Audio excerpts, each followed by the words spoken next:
Hi అండి, మీ పేరు? ఉమ్మడి అప్పారావు. ఇప్పుడు వైజాగ్ స్టీల్ ప్లాంట్లో ఎన్నో ఏళ్ళుగా పోరాటాలు చేస్తున్నారు, ఉద్యమాలు చేస్తున్నారు. ఇప్పుడు మేనేజ్మెంట్ దీని గురించి ఏమంటుంది? దీని పరిష్కారం ఏమైనా దొరికే అవకాశం ఉందా? మేనేజ్మెంట్ అయితే ప్రస్తుతానికి విశాఖ స్టీల్ ప్లాంట్లో నిర్వాసితులు ఎవరిని కూడా తీసుకునే ఉద్దేశంలో లేదు.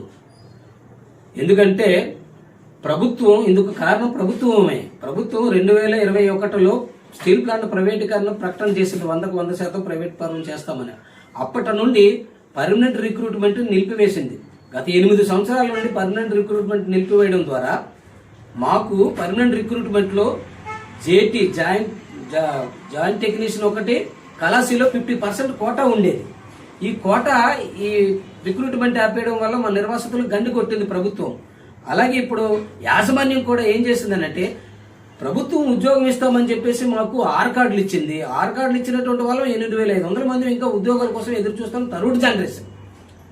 ఈ ఎదురు చూస్తున్న క్రమంలో ప్రైవేటీకరణ ప్రకటన చేసి ఉద్యోగం ఇవ్వకపోతే కనీసం కూలి పనులను చేసుకొని బతుకుదామని చెప్పి కూలి పనులు చేసుకుంటూ ఉంటే, ఆ కూలి పనులు చేసుకున్నటువంటి నిర్వాసితులను కూడా 6,000 మందిని సుమారుగా కాంట్రాక్ట్ కార్మికులు తొలగించి అందులో నిర్వాసితులు కూడా చాలా మంది ఉన్నారు, లోకల్ కూడా చాలా మంది ఉన్నారు. ఈ విధంగా తొలగించేసి యాజమాన్యం అయితే కాంట్రాక్ట్ కార్మికులుగా కానీ ఎంప్లాయీస్గా కానీ మా నిర్వాసితులను తీసుకునే ఉద్దేశం అయితే వారికి ఎంత రవ్వ కూడా లేదు. ఇంకొకటి ఏంటంటే, విచిత్రమైన పని ఏంటంటే, మా ఆధార్ కార్డులు కూడా బ్యాన్ చేసింది. అసలు బ్యాన్లో పెట్టింది అన్నట్టు. కాంట్రాక్ట్ కార్మికుడు పనిచేసుకునేటువంటి వాడు ఆధార్ కార్డు బ్యాన్లో పెట్టడం అనేది చట్ట వ్యతిరేకం. అసలు నేరం చేసినటువంటి ఖైదీకి కూడా కొన్ని హక్కులు ఉంటాయి.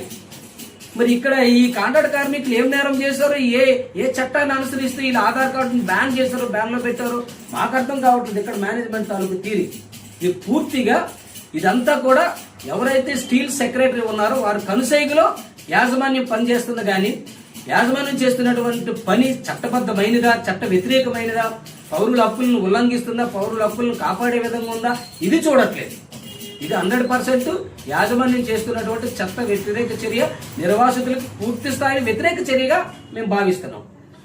స్టీల్ ప్లాంట్ కి ఎలక్షన్ ముందే వస్తున్నారు కానీ ఎలక్షన్ తర్వాత రాజకీయ నాయకులు అంతగా ఇంట్రెస్ట్ చూపించట్లేదు. ఎందుకంటే ఇందుకు కారణం ప్రజలదని నేను చెప్తాను సూటిగా. ప్రజలు పార్టీల పరంగాను, కులాల పరంగాను, జెండాల పరంగాను, ఏరియాల పరంగాను వీళ్ళు ఆ నాయకుడికి కనెక్ట్ అయిపోతున్నారు. కనెక్ట్ అయిపోయి ఈ ప్రజలకు ఉన్నటువంటి సమస్యను మర్చిపోతున్నారు. రెండోది, ఆ ఎలక్షన్ వచ్చే నాటికి 1000 రూపాయలు, 500 డబ్బులు ఇచ్చేసరికి దానికి లోబడిపోతున్నారు. అసలు ఓటంటే ఏమిటి? ఓటంటే నా ఇష్టపూర్వకంగా నాకు నచ్చిన మనిషిని అధికారం 5 సంవత్సరాలు అప్పజెప్పడం కోసం మనం ఓటేయడం అన్నమాట. అంటే ఈ రాష్ట్రాన్ని పాలించు, ఈ దేశాన్ని పాలించు అని చెప్పి మనం అధికారాన్ని ఇవ్వడం అన్నమాట. ఈ విషయాన్ని ప్రజలు మర్చిపోతున్నారు అన్నమాట. మర్చిపోయి పూటకో వేసం, రోజుకో మాట మాట్లాడే మనిషిని నమ్మేసేసి కులం కోసమో, మతం కోసమో, ప్రాంతం కోసమో కనెక్ట్ అయిపోయి ఓట్లేసేయడంలోనే బాధ్యత లేని నాయకులు ఈ రోజు ఎన్నికల్లో గెలుస్తున్నారన్నమాట. బాధ్యత ఉన్న వాళ్ళు గెలవకపోవడానికి, బాధ్యతలు లేని వాళ్ళు గెలవడానికి కారణం అయితే ఇది ఒక్కటే. దయచేసి యువతకి మేము ఇస్తున్నటువంటి సందేశం ఏంటంటే, ఓటుని ఎప్పుడు దుర్వినియోగం చేయకండి. దుర్వినియోగం అవుతుందని అంటే అర్థం ఏంటో తెలుసా? మన సమస్యల్ని పట్టించుకోకుండా పాలకులు ఉన్నారు అని అంటే మన ఓటు దుర్వినియోగం అయింది అన్నటువంటి విషయాన్ని ప్రజలు గుర్తించాలి. ఇప్పుడు IPS కూడా ఈ యొక్క ఉద్యమానికి, తర్వాత జరిగే ఉద్యమానికి వస్తారని అనుకుంటున్నారు. అది నిజమేనా? నిజమే సార్. ఫిబ్రవరి 8వ తారీఖున లంకా గ్రౌండ్ లో మధ్యాహ్నం 2 గంటల నుండి భారీ బహిరంగ సభ విశాఖ ఉక్కు నిర్వాసితుల ఐక్య సంఘంగా, కాంట్రాక్ట్ లేబర్ యూనియన్ గా మేము నిర్వహిస్తాం. ఆల్రెడీగా పోలీసు వారు కూడా మా సమస్యను గుర్తించి పర్మిషన్ కూడా ఇచ్చారు. ఈ సభకి ముఖ్య అతిథిగా సుప్రీంకోర్టు చీఫ్ జస్టిస్ గారిని తీసుకొస్తున్నాం. అలాగే రాష్ట్ర డీజీపీగా పనిచేసినటువంటి పూర్ణచంద్రరావు గారు IPS, ఆయన్ని తీసుకొస్తున్నాం. IAS శ్రీనివాసరావు గారు కూడా వస్తున్నారు. అలాగే కేంద్ర ప్రభుత్వ సలహాదారుగా పనిచేసినటువంటి మహదేవన్ గారు కూడా వస్తున్నారు. ఇలాగే రాష్ట్ర, కేంద్ర స్థాయి ప్రభుత్వ పదవులు, అలాగే ప్రజా సంఘాల్లో పనిచేసినటువంటి లీడర్లు కూడా వస్తున్నారు. మొత్తంగా ఒక 15 మంది వరకు కూడా ప్రముఖ లీడర్లు మేము తీసుకొస్తున్నాం. ఇది కారణం ఏంటంటే, ఇక్కడ లోకల్ గా ఎన్నికైనటువంటి ప్రజాప్రతినిధులు ఎవరికి కూడా ఈ నిర్వాసితుల పట్ల బాధ్యత లేకపోవడము, రెండోది ఏంటంటే నిర్వాసితులు ఏమి చేయగలరు అన్నటువంటి ఒక చిన్న చూపుతో ఉన్నారు. ఈ వెనకాల ఎవరున్నారు అన్నటువంటి ఒక చిన్న చూపుతో ఉండడం వలన మేము ఈ ఇంటలెక్చువల్స్ అందరినీ కూడా రేపు బహిరంగ సభకు పిలుస్తున్నాం. ఈ రేపు బహిరంగ సభతోనన్నా కానీ ఈ దేశాన్ని వెళ్ళినటువంటి ప్రముఖులు, ఈ దేశంలో పనిచేసినటువంటి ప్రముఖులు వచ్చి వీళ్ళ సమస్య కోసం మాట్లాడుతున్నారు. మన కళ్ళ ముందు ఉన్న ప్రజలు, మనతో బంధుత్వం ఉన్నటువంటి వాళ్ళు అమాయకులుగా ఆర్తనాదాలు అనుభవిస్తూ బతుకుతున్నారని చెప్పి కళ్ళు తెరిస్తారు. కళ్ళు తెరవాలి ఇక్కడ ఉన్నటువంటి పాలకులు అన్నది ఒకటి. రెండవది, మా నిర్వాసిత ప్రజలకు కూడా ఒకటి ఉంది, ఎన్నికైన నాయకుడే పరిష్కరిస్తాడన్న ఒక భ్రమ ఉందన్నమాట. అసలు సమస్య పరిష్కారం అనేది ప్రజల్లో ఉంటుంది. ప్రజలు ఏదైతే పలానా సమస్యను గుర్తించి రోడ్డు మీదకి వస్తుందో ఆ రోజు సమస్య పరిష్కారం అవుతుంది. అసలు మన వెనకాల ఎవరున్నారు అని చెప్పేసి మేము కొన్ని ఉద్యమాలు చేస్తున్నప్పుడు అడిగే ప్రశ్నలు కూడా ఉన్నాయి. మరి ఇటువంటి వాళ్ళని దేశానికి ఒక సుప్రీంకోర్టు చీఫ్ జస్టిస్ అని అంటే ఒక ప్రధానమంత్రి స్థాయి కలిగిన మనిషి, ఒక రాష్ట్రపతి స్థాయి కలిగిన మనిషి, అటువంటి మనుషులు మన నిర్వాసితుల కోసం వస్తున్నారు అని అంటే ఇప్పటికైనా మా నిర్వాసిత ప్రజలు కళ్ళు తెరవాలని, ప్రజా ఉద్యమంలో భాగస్వాములు కావాలని ఈ రెండు అంశాల మీద ముఖ్యంగా ఇటువంటి పెద్దలను తీసుకొస్తున్నాం. రెండవది, ఈ సభకు వచ్చిన సందర్భంలో మనం చీఫ్ జస్టిస్ గారికి ఒక మెమోరాండం కూడా ఇస్తున్నాం. ఆ మెమోరాండం దేనికోసం అని అంటే మా సభకు వచ్చినందుకు తమకు ధన్యవాదాలు తెలియజేస్తూ మా సమస్యని ప్రధానమంత్రి గారి దృష్టికి, రాష్ట్రపతి గారి దృష్టికి, అలాగే ఇప్పుడున్నటువంటి సుప్రీంకోర్టు చీఫ్ జస్టిస్ గారి దృష్టికి, అలాగే గవర్నమెంట్ సెంట్రల్ చీఫ్ సెక్రటరీ గారి దృష్టికి, పార్లమెంటరీ ప్రధాన ప్రతిపక్ష నాయకులు రాహుల్ గాంధీ గారి దృష్టికి మా సమస్యను సుప్రీంకోర్టు మాజీ చీఫ్ జస్టిస్ గారి ఆధ్వర్యంలోని వాళ్ళ దృష్టికి తీసుకెళ్లాలని ఒక మెమోరాండం కూడా మేము పెట్టినటువంటి సభా వేదిక మీద ఆయనకు సమర్పించాలని అనుకుంటున్నాం. ఈ సందర్భంలో మా తాలూకా R card, employment, Aadhaar card జెరాక్స్లు కూడా ఆ లెటర్కి జత చేసి ఆయనకి ఇవ్వడం జరుగుతుంది. ఎందుకంటే ఆయన కూడా మా సమస్య నిజమని నమ్మాలా, అందుకోసం మేము ఈ ప్రయత్నం చేస్తున్నాం. అటు ప్రజలు నమ్మాలా ఈ సమస్య పరిష్కారం అవుతుందని, ఇక్కడ ఉన్నటువంటి లోకల్ నాయకులు నమ్మాలా ఈ సమస్య సీరియస్ అవుతుందని, అలాగే వస్తున్నటువంటి ప్రతినిధులు కూడా వీళ్ళకి నిజంగా అన్యాయం జరిగింది అనేది నమ్మాలన్న దీనికోసం మేము ఈ బహిరంగ సభను నిర్వహిస్తున్నాము.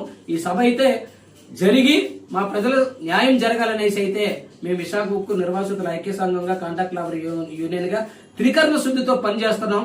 ఇక ప్రజలకే మేము వాళ్ళ విజ్ఞతగా మేము వదిలేస్తున్నాం. ప్రజలందరూ రావాలని అయితే సభకి పిల్లలతో అంటే పిల్ల తల్లిలతో అందరూ రావాలా. అసలు 32,000 మంది మనం ఉన్నాం. 32,000 మంది లంకా గ్రౌండ్ లో మనం గ్యాదర్ అవ్వాలా.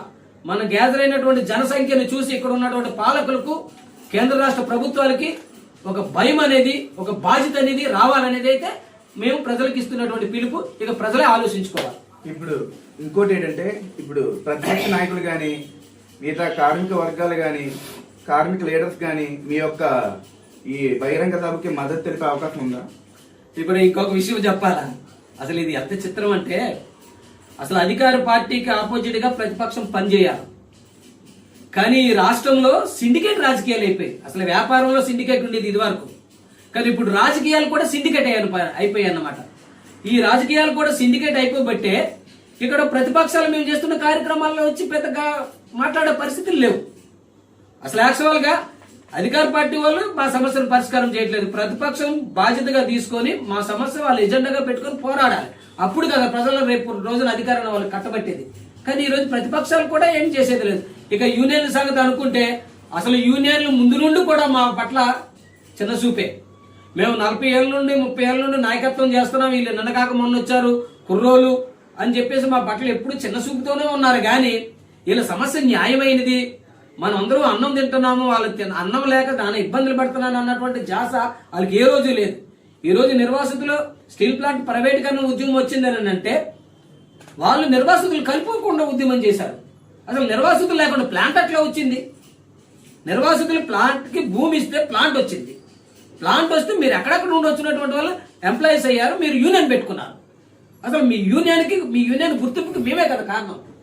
అట్లాంటి భూమిపుత్రులు మీరు విస్మరించి టెంట్ వేశారు, పోరాటం చేశారు, టెంట్ తీసేశారు, ఈ రోజు ఉనికి లేకుండా అయిపోయారు. అయితే వాళ్ళు ఉనుకున్నా లేకపోయినా మాకు అనవసరం, కానీ మాది జీవన మరణ సమస్య. ఇక్కడ ఉన్నటువంటి వాళ్ళందరూ రాజకీయ పార్టీలంతా, ఇక్కడ ఉన్నటువంటి యూనియన్లు కూడా మమ్మల్ని అట్లానే చూసి అసలు సౌత్ తల్లి బిడ్డల్లాగా చూశారు అన్నట్టు, మీ మనుషులు కాదన్నట్టు, వీళ్ళ వెనకాల ఎవరున్నారు అన్నట్టు చూశారు. యూనియన్ నాయకులకి ఇప్పుడు మేము అడుగుతున్నాం, ఇదిగో ఈ రోజు మా వెనకాల సుప్రీంకోర్టు చీఫ్ జస్టిస్ గారు ఉన్నారు, ఇదిగో ఈ రోజు మా వెనకాల ఒక IAS ఉన్నారు, ఒక IPS ఉన్నారు, ప్రభుత్వ సలహాదారు ఉన్నారు. వీళ్ళ మనుషులు కదా, వీళ్ళకంటే మీరు గొప్పలా అని ఈరోజు మేము యూనియన్ లీడర్లు అడుగుతున్నాం. ఇప్పటికైనా మీ అహంకారాన్ని తగ్గించుకోండి, ప్రజల పక్షాన మీరు ఉండండి, ముఖ్యంగా మా నిర్వాసితుల పక్షాన ఉండాలని యూనియన్ నాయకులకు చెప్తున్నాం. మేము సిండికేట్ రాజకీయాలు చేయొద్దని చెప్పేసి ప్రతిపక్షానికి కూడా మేము ఇప్పుడు అంతిమంగా ఈ సభ ఉద్దేశించి అంతిమంగా నిర్వాసితులకు మీరు ఇచ్చే సందేశం ఏంటి? అంతిమంగా మేము ఇచ్చే సందేశం ఏంటంటే ఫిబ్రవరి 8వ తారీఖున భారీ బహిరంగ సభ అనేది మనం పెడుతున్నాం 2 గంటలకి లంకా గ్రౌండ్ లో. ఆ సభని నిర్వాసితుల ప్రజానీకమంతా కూడా భార్య పిల్లలతో వచ్చి మన సమస్య నిజమైనది అని చెప్పేసి వచ్చిన ప్రతినిధులకు మనం తెలియపరచుకోవాల్సిన అవసరం, బాధ్యత మనకుంది. అలా వచ్చేటప్పుడు మీ Aadhaar card, employment xerox, R number xerox తీసుకొని రండి. వచ్చి మన 8,000 ఆధార్ కార్డులని మనం ఇలాగా జత కలిపి ఇస్తే ఆయనకు కూడా అర్థమవుతుంది నిజమే, ఈ సమస్య నిజమే. మనం ఒక్క నోటి మాటతోని 8,000 ఉన్నాయని నోటి మాట నమ్మచ్చు, నమ్మకపోవచ్చు. దేనికైనా రుజువు పేపర్ కనుక మన కాడు ఉన్నాయన్న దానికి నిదర్శనం ఏంటంటే మనం ఆ జెరాక్స్లు తీసుకురావడమే. ఆ విధంగా జెరాక్స్లు తీసుకురావాలని ఇప్పటి వరకు మీరు ఎవరి మాయలోను పడి మీరు రాలేదు కొన్ని మీటింగులకి, కానీ ఈ బహిరంగ సభకు మాత్రం ఖచ్చితంగా రావాలని అయితే మేము పిలుపునిస్తున్నాం. ఒకవేళ మీరు గనక రాలేకపోతే, జనం కానీ సహకరించలేకపోతే మేము కూడా వదిలేస్తాం. మేము కూడా వదిలేయాలని అయితే మేము అనుకుంటున్నాం. దయచేసి మీరు మీ చేతులెత్తి మేము మొక్కుతున్నాం, మీ భ్రమంలో నుండి బయటికి రండి. మన వెనకాల పెద్ద పెద్దోళ్ళు ఉన్నారు. మన సమస్య ఈ రోజు ప్రధానమంత్రి దగ్గరికి వెళ్తాది, రాష్ట్రపతి గారి దగ్గరికి వెళ్తాది, అలాగే గవర్నమెంట్ చీఫ్ జస్టిస్ గారి దగ్గరికి వెళ్తాది, అలాగే గవర్నమెంట్ సెక్రటరీ దగ్గరకు కూడా వెళ్తాది, అలాగే రాహుల్ గాంధీ గారి దగ్గరకు కూడా మనకి ఈ రోజు వస్తున్నటువంటి ప్రముఖులే తీసుకెళ్తారు. దయచేసి మా మాటలు నమ్మండి. మీరు వేదిక మీద పెద్దలను చూసైనా కానీ మీరు మీ నిర్ణయాలు మార్చుకొని పార్టీల మీద కాకుండా ప్రజా ఉద్యమాన్ని నమ్ముకొని మన సమస్యను మనమే పరిష్కరించుకోగలం అన్నటువంటి ప్రజా ఐక్యతకి నాంది పలకాలని నిర్వాసితుల 64 గ్రామాల ప్రజలకి పేరున మీ అందరికీ కూడా నమస్కారాలు తెలియజేసుకుంటూ ముగిస్తున్నాం.